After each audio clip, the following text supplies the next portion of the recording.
ఇరాన్తో యుద్ధంపై Trump కీలక వ్యాఖ్యలు చేశారు. ముగింపు దశకు వచ్చిందంటూ ప్రకటించారు. 14 రోజుల సీజ్ఫైర్ గడువును పొడిగించే ఆలోచన లేదంటున్నారు ట్రంప్. డీల్ కుదుర్చుకోవడమే బెస్ట్ అంటూ భావిస్తున్నట్లుగా వెల్లడించారు.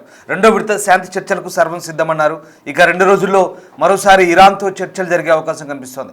ఇరాన్తో యుద్ధంపై యుఎస్లోనూ తీవ్ర వ్యతిరేకత కొనసాగుతోంది. ఈ యుద్ధం వల్ల తమకు ఎలాంటి ప్రయోజనం లేదంటూ 54% మంది అమెరికన్లు అభిప్రాయాన్ని వెల్లడించినట్టుగా తెలుస్తోంది. అమెరికా ఆర్థిక వ్యవస్థకు తీవ్ర నష్టం వాటిల్లుతోంది అంటూ మెజార్టీ ప్రజల అభిప్రాయాన్ని వ్యక్తం చేశారు.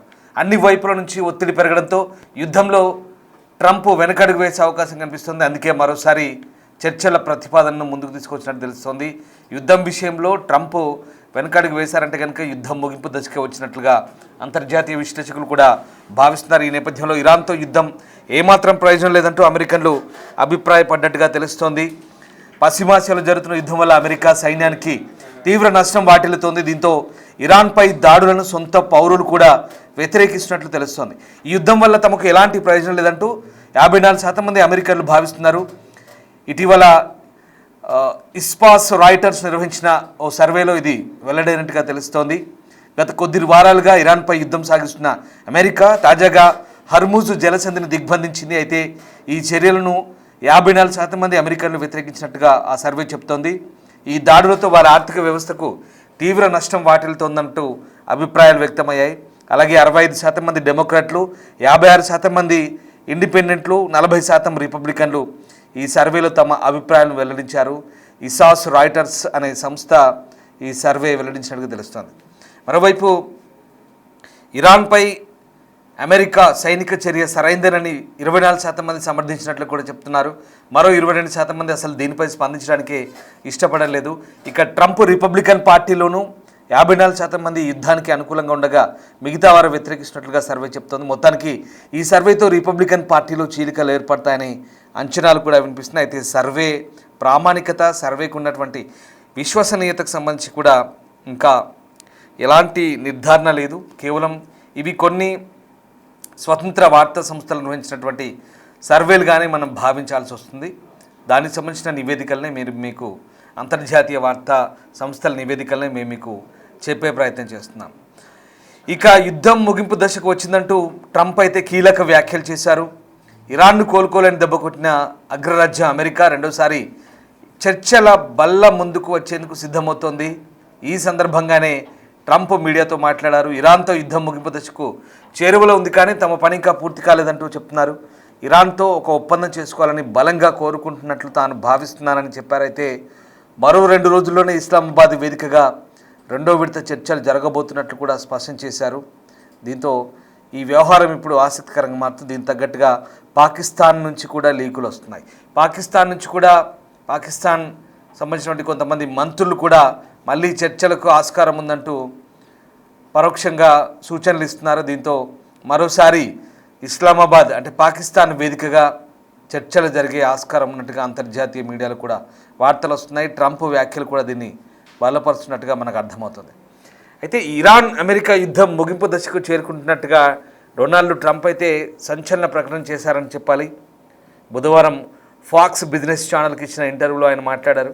ఇరాన్తో యుద్ధం చాలా వరకు ముగిసినట్లే అని భావిస్తున్నట్లుగా చెప్పారు. అయితే ఇదే సమయంలో తమ సైనిక చర్యలు ఇంకా పూర్తి కాలేదంటూ ఇరాన్ ఒక ఒప్పందంకి రావాలంటూ బలంగా కోరుకుంటున్నట్టుగా కూడా ట్రంప్ వ్యాఖ్యానిస్తున్నారు. ఇక ప్రస్తుతానికి ట్రంప్ మాటల మర్మం ఇంకా పూర్తి స్థాయిలో అర్థం చేసుకోవడానికి చాలా భిన్నంగా ఉంటాయి. ఎందుకంటే ట్రంప్ మాట్లాడేది ఒకటి, చేసేది ఒకటి, లేదా ఆయన మాటల తీరు కూడా భిన్నంగా ఉంటుంది. ఎప్పుడూ ఒకే అభిప్రాయానికి కట్టుబడి ఉండాలనే వాదన కూడా మనం ఇక్కడ గమనించాలి. అయితే ఇస్లామాబాద్లో జరిగిన మొదటి విడత చర్చలు విఫలమైన తర్వాత అమెరికా నావికా దళం హర్ముజ్ వద్ద ఇరాన్ను ఓడరేవులను లక్ష్యంగా చేసుకొని భారీ దిగ్బంధనాన్ని కొనసాగిస్తోంది. వేల సంఖ్యలో అమెరికా సైనికులు, యుద్ధ నౌకలు ఈ ప్రాంతంలో పహార కాస్తున్నాయి. ఇప్పటికే ఇరాన్ వైపు వెళ్తున్న అనేక నౌకలను అమెరికా వెనక్కి పంపింది. ఇక తాను ఇప్పుడు వెనక్కి తగ్గితే ఆ దేశం మళ్ళీ కోలుకోవడానికి 20 ఏళ్ళు పడుతుంది. తాము ఇంకా పని పూర్తి చేయలేదంటూ ట్రంప్ తన ఉద్దేశాన్ని అయితే స్పష్టం చేస్తున్నారు. ఇక్కడ ట్రంప్ చెప్తుంది ఒకటే మొదటి నుంచి కూడా, అంటే ఇరాన్ వద్ద అణ్వాయుధాలు ఉండకూడదన్న లక్ష్యంతో ఫిబ్రవరి 28న ఇజ్రాయెల్తో కలిసి తాము యుద్ధాన్ని ప్రారంభించినట్లుగా చెప్పారు. అయితే ఈ దాడుల్లో సుప్రీం లీడర్ అయతుల్లా అలీ ఖొమైనీతో పాటు కీలక నేతలు తొలి రోజే మరణించారు. ఆ దేశ మౌలిక సదుపాయాలు తీవ్రంగా దెబ్బతిన్నాయి. ఇక తాను కనుక ఈ దాడులకు ఆదేశించకపోయి ఉంటే ఈ పాటికి ఇరాన్ అణ్వాయుధాన్ని తయారు చేసి ఉండేదంటూ, అదే జరిగితే ప్రపంచమంతా వారిని చూసి వనకాల్సి వచ్చేదంటూ ట్రంప్ తన నిర్ణయాన్ని సమర్థించుకున్నట్టుగా మనకు అర్థమవుతుంది. సో మరి ఏం జరగబోతుంది, వాట్ నెక్స్ట్ అంటే కనుక ఇస్లామాబాద్ ఆప్షన్ మళ్ళీ ఇక్కడ మనకు కనబడుతుంది. ఇస్లామాబాద్ వేదికగా మళ్ళీ చర్చలు జరిగే అవకాశం ఉన్నట్టుగా తెలుస్తుంది. అంటే రెండో విడత శాంతి చర్చలు వచ్చే 2-3 రోజుల్లోనే మళ్ళీ పాకిస్తాన్ క్యాపిటల్ ఇస్లామాబాద్లో జరిగే అవకాశం ఉన్నట్టుగా ట్రంప్ చెప్తున్నారు. ఇరాన్ అణు ఆశయాలకు కట్టడి చేయడమే ఈ చర్చల ప్రధాన ఉద్దేశంగా చెప్తున్నారు. అయితే వైస్ ప్రెసిడెంట్ వాన్స్ మాత్రం ఈ ఇరు దేశాల మధ్య అపనమ్మకం ఎక్కువగా ఉందని, ఈ సమస్య రాత్రికి రాత్రి పరిష్కారం కాదంటూ ఆయన అభిప్రాయం చేస్తున్నారు. ఈ ప్రస్తుతం అయితే అమల్లో ఉన్న కాల్పుల విరమణ ఏప్రిల్ 2తో ముగియబోతోంది. అయితే ఈలోపే చర్చలు నిర్వహించుకొని సమస్యలను పరిష్కరించుకోవాలని ఇరు దేశాలు భావిస్తున్నాయి. కానీ చర్చలు విఫలమైతే రెండు దేశాలు ఏం చేస్తాయన్న దానిపైన అంతర్జాతీయంగా ఇప్పుడు ఆసక్తి నెలకొన్న పరిస్థితి కనబడుతుంది.